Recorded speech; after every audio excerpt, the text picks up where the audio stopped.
Welcome, everybody, to CRE Fast 5 Secret Sauce, the show where we hear real time insights from commercial real estate industry leaders. I'm Carly Iacono. Today, I am honored to be joined by Helen Herrick, the Principal and Managing Director of MBH Architects. Helen, welcome to the show. How are you today? I am well, Carly. Thank you so much for having me. It's a joy to be here. My pleasure. So glad you could join us. We have a lot of interesting content to cover today on store design and what's changing with retail from an architectural perspective. But before we jump into that, why don't you just take a moment and tell us about the firm and your role there? Sure. As you mentioned, I'm a principal at MBH. I run our New York office. We are an 35-year-old architecture firm with 5 offices across the globe, 3 in the United States and 2 in India. And we do projects. We do a lot of retail, restaurant, hospitality, life sciences, multifamily housing, pretty much the gamut, all the way from design strategy, conceptual design through construction completion. Very interesting. So you are seeing a wide swath of trends and designs across quite a few different industries. Great, Yes. great background. Thanks. So we've heard a lot about experiential retail over the last, gosh, I don't know, 5 years at least. It's kind of been the buzzword that we're all getting a little tired Mhm. of.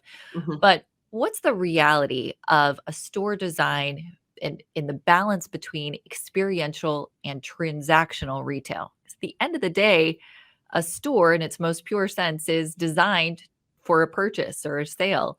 So how are you seeing those two functions kind of blended in today's store design? Very good question. I think you're right. We kind of throw around buzzwords, and what do they really mean? I think the reality is if you just need to buy the same white T-shirt that you've bought 100 times, you don't need to go into the store. You know what it will feel like. You know how it'll fit. But the physical retail spaces are there for when you want to try, when you want to experience the product, when you are looking for something that you didn't even know you were looking for. I feel like retail right now, physical retail is about serendipity. I want to show me something that isn't in my algorithm. Hmm, I And like and that. and that you get to choose. You get to move, let's say you go to Soho on the weekend, you can go into any store you want. Your Instagram feed isn't sending you to very specific stores. And I think that is where physical retail is so different from the online experience. I like that you connected it to exploration, right? It's not that you're already defined as who you are as a consumer. It's why don't you go figure out what feels right and expand and try. And that's really what physical retail is about.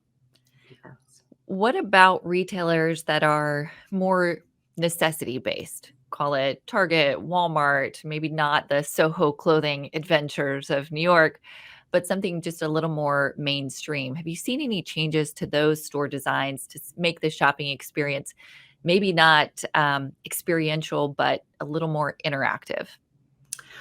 Well, I mean, and, certainly, the big box retailers, there's still the attract. I mean, certainly you don't have the display windows that you would have with specialty retail, but the experience, certainly you go into a Target, there's a mural, there's fabulous graphics. There's also the area at the beginning that all those things that you walk out with that you didn't mean to come and buy. And all the big box retailers are that way. You come in for a specific thing, but I would be willing to bet that most people do not leave with that one thing. You know what? You're exactly right, and in my mind, I'm thinking mass merchandiser, you go in for the quintessential example of the Pampers and the, Mhm, dishwashing liquid and you leave, but that is really not true, especially mhm, with Target, right? You go mhm. in and Walmart too, and you see all those unique products. So I guess it's more like the Soho shopping experience, and I was giving it credit that you're there to explore what you did not know you needed before you got there. Yes, absolutely. I mean, if you think about, the aisles of Walmart or Target or even Home Depot. Right. It's you're I'm gonna walk down this street. I'm going to walk down the closet accessories. I don't need any closet accessories, but now that I'm down this aisle, oh, look at that. Isn't that fabulous? I'm going to buy that. I'm especially dangerous in Home Depot with that mindset because I go down each aisle, I'm like, "Oh, I should replace that ceiling fan and this light fixture," and by the end, I have all this ridiculous stuff that I think I can do on my own, but can't in my cart that I would have never ordered online. So, I Absolutely. think it's a really great point. Have you seen the actual layout or store design of any of these retailers change to encourage this product discovery in a way that maybe we weren't seeing 10 years ago? It's interesting. I have seen trends that certainly specialty retail was always big on the displays, the windows. I have seen other retailers, big box retailers, some of the sporting goods, that they realize that those displays and showing customers how to how to use their product has led to sales. So even though that adds a little bit of cost to the maintenance of the store, I have seen an uptick um, in those displays, whether it's coolers and the picnic and what you can take out on the weekend if you're in a sporting goods store, or the fashion or the housewares, how you can set your pots and pans and your table. Just giving customers that little bit of extra idea of how they can use that product. So Little nudge to say, please, right, hey, look a little further. making the visual experience of the project kind of connect to their day-to-day life probably makes it seem a little more real, a little more tangible. Yes, Interesting. and I mean, I think I love the word real because that's if you're going into a store, it's you're looking for something real. You are trying to connect with not necessarily people. I think there actually are there's data out there that says people that want to go to a store don't necessarily want to speak to other people, which is Okay. a little weird. Um, Enter but they self-checkout. I know, exactly, exactly, Yeah, but when they want help, they want to speak to someone, but right, they don't necessarily want somebody selling to them. right. But it is real. You are there for a real experience, a real shirt, a real plate, something that you want to see and feel. And pick out yourself, especially true in the grocery space, right? You wanna examine the avocados and pick yours out. So, real and tangible is not going away No, despite it is not. It's right? a Despite very all the headlines. it's a different experience, although I Right. love online grocery delivery. But Okay. my husband and I joke about, oh, yeah, look at that sweet potato that you either get it and it's gigantic or it's tiny Right. because you you You didn't didn't pick it pick it out. out yourself. Right. Very true. It's the downside. Mhm, So let's switch gears and talk about artificial intelligence. So mhm, AI is our current buzzword. I think it's even replaced experiential, if you will, mhm, as what everyone's talking about with retail. And this is expressing itself in so many different ways, of course, with analytics, self checkout, inventory control. There's just a lot of buckets that AI is already touching. What mhm. are you seeing, I guess, both theoretical and then also actually being worked into store designs in today's market? Mhm. Not I'm it certainly is the topic of conversation, but I would say it hasn't necessarily gone deep into physical stores. Some of the larger retailers, especially if we're talking about um, customer behavior and especially around theft, I think there's some implementation of it there to assist with making sure that the store runs smoothly and safely. I would say that the physical spaces, it hasn't necessarily. I think there's sort of exploration of it, a little bit of toy or how does this work, but nothing that is, I would say, across the board and fully implemented. I think it's a big test. Does this work? Right. Does this make the customers concerned? Um, Mm. you Does know, it all diminish the shopping experience if they a- ab- feel absolutely. I watched think or I think we can all okay. agree that technology, where when it's helpful in physical retail, is great, and technology where it gets in the way of Right. a customer experience, usually, it kind of comes and then it goes. Um, so I would say we're still kind of out there. Retailers are starting to explore with that, but I wouldn't say that there is widespread implementation within stores. Very interesting. I would love to redo that question in, like, 5 years and see, Yes, I "Remember when know. we I know. We'll be like, said" AI, what? Everyone will be like, "Oh, I can't believe we were so obsessed with that. That's not the way the world went." Or it'll be like, "How do we live without this in every single vein of life?" But I think Yes, there'll be change one way or another for sure. yes. You don't So you wanna do mentioned the Katie Couric. "What is the right. internet?" Yeah. Um, Right? Do we need this? Really? Do we I know, really need exactly. Apparently computers? we do. We do. Yeah. Yeah. So this will be fun to revisit because we're certainly in the infancy right now. I think it's going to explode, but I don't think anyone really knows how and what the implementation will look like even in a year, forget five No, years. So no. it's going to be interesting. Yes. So you mentioned retail crime. This is another hot topic right now Mhm. because, well, lots of reasons. Yes. I won't go into the political ones or, some of the less real estate related, but here we are with heightened levels of retail crime, both organized, both, local. What are retailers doing to combat retail crime from a store design perspective or maybe AI? Just how are they dealing with this and how are you helping? Alright, yes, so there's the macro of the exterior, what you do to make the exterior of your store both attractive. You still wanna attract customers, but you wanna make it more difficult for that, kind of that smash and run, Mm, sadly, that has happened. So it's bollards, it's putting plywood behind, gypboard and the exterior materials, things that prevent a vehicle from penetrating the store. okay. So we have sadly seen that in many locations, in certain cities. And is that Um, more of like a before you move on, we're looking at crime stats and saying, "Okay, it's XYZ number per, whatever.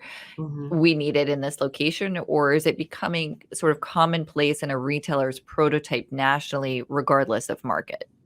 I think it's market specific. I Okay, don't think that in every market broad. it is broad. No, Okay. it adds such a cost. Mm, Um, and with all of the measures to reduce crime, everything is a cost cost offset. balance. Yep. Yes, so I think it's specific to certain locations. So you mentioned fortifying, is what it sounds like to me, the front of the store and putting physical barriers to prevent cars coming in. What other types of theft are retailers combating? So I do think, there are different levels. Obviously the organized crime, and we will avoid kind of what laws and policing and all of that have to do with that. Right. That is very difficult. Ultimately, retailers are very focused on keeping their staff safe. Right. So there is only so much retailers are willing to do in order to confront certain theft. So I would say that trying to prevent the kind of one-off, the independent shoplifter who comes in, and trying to keep the store safe in that way. As much as I would love to say that store design is everything, um, there's data out there that says just being greeted and making eye contact with someone will lead it reduces, I shouldn't say it prevents, but it reduces the amount of shoplifting. So Mm. just the fact that somebody feels like they've been seen, they've been Mhm. recognized, And I was actually talking with a former colleague who works in stores a couple of days ago, and he was saying that when they see people in their stores and there's behavior that just seems not quite the way a shopper Right. would operate, just walking up and saying, "Hello, may I help you with that? Oh, we have that in 3 colors. Would you like, Right. to see the other colors?" That actually also deters, um, Interesting. the kind of the typical shoplifter. So it's just the Um human touch from that Human point. touch, which, Yeah. as we talked about, there's the offset of increasing staff, but Right. reducing theft and which direction Where's you that go. sweet spot? Mhm. Yes. I would say from a store design perspective, I mean, certainly being able to place the cash wrap closer to the exit, so there's Okay. somebody standing there, somebody seeing people coming and going. Okay. Single points of entry and exit. Not always possible, especially, in, urban locations or those suburban, strip centers where you have a front and a back entrance, Right. but trying to keep a single point. Okay. Um, Also, views down aisles. This is, this again is it goes a little bit against the we're going to pack as many SKUs as we can into the store so that we can make as much money as we possibly can. I would say all of those extra displays down an aisle where people can kind of hide behind them, Mhm. it leads to an increase in shrink, unfortunately. So we're working with one retailer, and they lowered their gondolas, their long display cabinets, by a couple feet, so you could actually see the top of someone's head. That Mhm. reduced shoplifting significantly. So we're seeing Hmm. those types of trends. And some of those don't sound like really increased costs. It's just a change in design, like lowering the store shelves, maybe carrying less SKUs, but I feel like that's the way retail's going in a lot of cases Mhm. anyway. So a more Yes. open design. So it doesn't always have to be a cost discussion and is this accretive or prohibitive, to our bottom line. It could just be let's change the layout, let's make it more open, let's make it more different sight lines, I guess, really is the big one to Yes. prevent crime. Yes.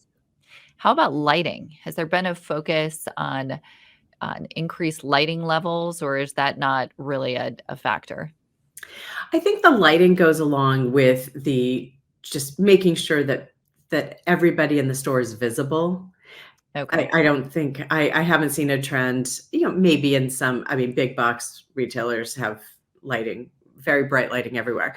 Right. But I would say in the specialty space, I haven't seen a big change in upping the light levels. I would say it's more just making sure that there's no place really to hide.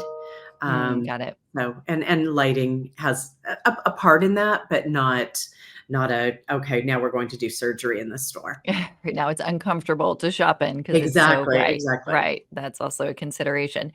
So it sounds like a lot of the things that are being implemented are not necessarily technology driven. It's still the human component. What about the security guard at the exit? Or maybe it's not a true security guard, maybe it's a staff member positioned by the door. Are you seeing more, I guess, implementation like that than you are higher tech AI to monitor shoppers in the store? Or does it really just depend on the type of retailer and how big they are? I have seen an uptick in that in all types of retail, big Okay. box, specialty, luxury, whether that person is uniformed and, looks, you know, is an off-duty police officer or, from a security company versus somebody who is dressed in the uniform of the store. Hmm. I think in all types of retail, they've gone to that.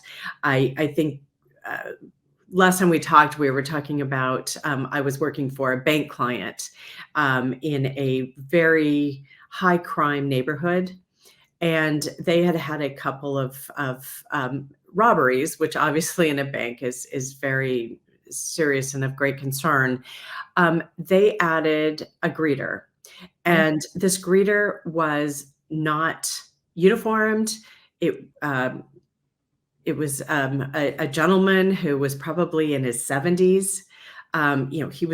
He did not look like he was going to take someone down if they walked in. All he Okay. did was say hello. Wow. And after they implemented that, it had been a couple of years, no more holdups. Wow. So it's yeah, it's not very Fascinating high tech. psychology, really. Yes, yes, Psychology yes. instead of technology. Hmm. I think they go Very hand in hand. You need a little right. technology, you need a little psychology, Right. but to make it a safe and I mean, obviously, the big goal with retail is to encourage people to come in. So Right. you don't want something that's such a barrier that the actual shoppers won't come in.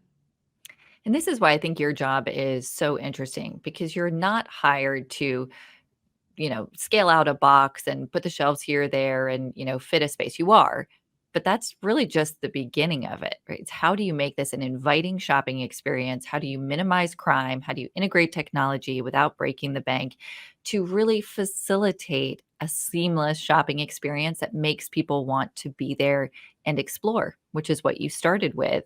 And if you can't give a consumer a comfortable environment in which to explore, then your whole mission is a failure, really, right? Mhm. That's the goal. So all those pieces come together in a way that I think most people don't think about architecture at all, right?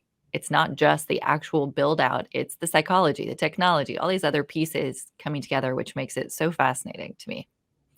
I mean, that is what makes every project so interesting is every configuration of the space is different, the needs of the retailer, the needs of the customer who shops there, Mhm. all those parts and pieces. It makes designing stores so interesting. Definitely. Is there a store design that you are most excited about or a new prototype that you've worked on that you absolutely love? What's in the pipeline? What's exciting? I wish I could say, but it's a new concept, so I Top can't secret. really I know, exactly.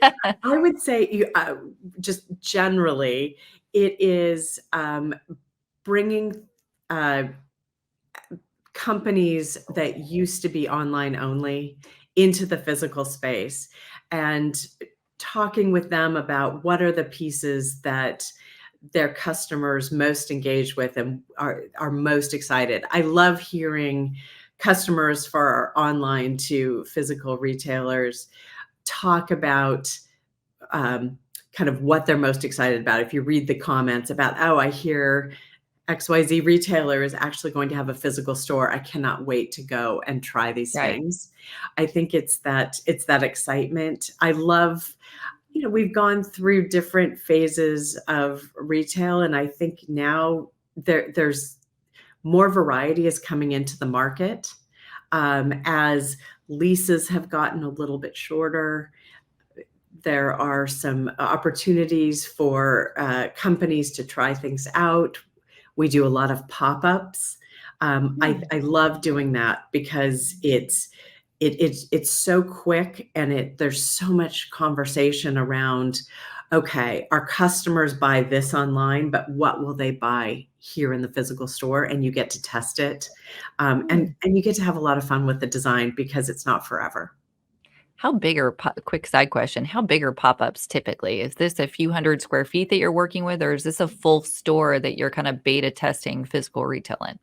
It's both. It's both. I would say Okay. it tends toward the smaller, Mhm. although with our experience with retailers that do that, they start small and then they realize we customers are asking for more merchandise and more opportunities. So maybe they start with as small as 500 square feet, sometimes as large as maybe 3,000 square feet. But then we've seen our clients actually grow when they make that commitment to go to a Right. confirmed location. And I love that you brought up taking the online only retailers into physical retail because you become, I would imagine, really a brand partner because that physical store is linked without question to the experience of the brand by the consumer. So that is a very direct result of how they feel about this company and this brand when they actually walk in and experience it for the first time in bricks and mortar. So what a neat thing to be part of as you're helping companies evolve by creating this piece for them. Yes, yes. I mean, we've seen so many retailers reach new customers, Right. that maybe didn't even really know them online, Mhm. because they maybe saw them online and thought, "Oh, that's not for me," or "I'm not interested," but Mhm. back to that serendipity, which I think is the most exciting thing in retail right now, is just being able to explore something new that somebody didn't force you to go look at. Right. All very exciting trends for retail, and I love that we linked, crime and psychology and artificial intelligence and all these pieces together because I think that really speaks to just the growth and all-encompassing nature of retail as a category. Mhm. Um, Always evolving and really, really interesting. So thank you, Helen, for sharing your insights today on store design and all of these many facets to it. We're so happy you could join the show. Carly, thank you so much for having me. Have a wonderful day.